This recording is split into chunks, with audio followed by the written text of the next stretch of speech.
বলছিল না এটা সব মানিক সাহেবকে গ্রেফতার করছিল জানেন কেন গ্রেফতার করে কি কইছে জানেন মানিক সাহেব বাচ্চা যাবেন আপনাকে আমরা ছেড়ে দেবো আপনাকে কোনো টর্চার করবো না আপনি তারেক সাহেব এবং খালেদা জিয়ার নামে মামলার বাদী হইতে হইব মানিক সাহেব বলছে আমি জীবন দেব আমার নেত্রী দেশ মাতা খালেদা জিয়ার বিরুদ্ধে মানিক সাহেবকে গ্রেফতার করছিল জানেন 6 মাস মানিক সাহেবের খবর নাই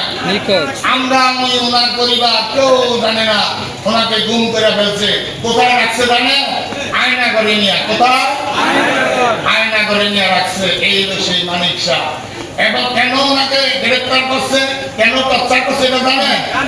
ওনাকে টর্চার করে ওনার মাথার হাড়ও ভেঙে ফেলছে উনি এখন দেশে এবং বিদেশে চিকিৎসা উনি অনেক সময় উনি না বিদেশ উনি আনন্দে যায় না ভ্রমণ করার জন্য যায় না উনি চিকিৎসার জন্য যায় উনি বলে না সবার কাছে আমরা যারা কাছে জানি উনি এখনো কষ্ট পায় সেই ব্যথা উঠে বুঝছেন এখনো সুস্থ হয় না এই হলো সেই মানিক সাহেব ওনাকে কেন গ্রেফতার করে এটা কি কইছে জানেন যে আপনি মানিক সাহেব বাচ্চা যাবেন আপনাকে আমরা ছেড়ে দেবো আপনাকে কোনো টর্চার করবো না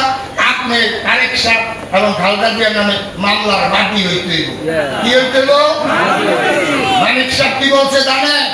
মানিক সাহেব বলছে আমি জীবন দেব আমার নেত্রী দেশ মাতা খালেদা জিয়ার বিরুদ্ধে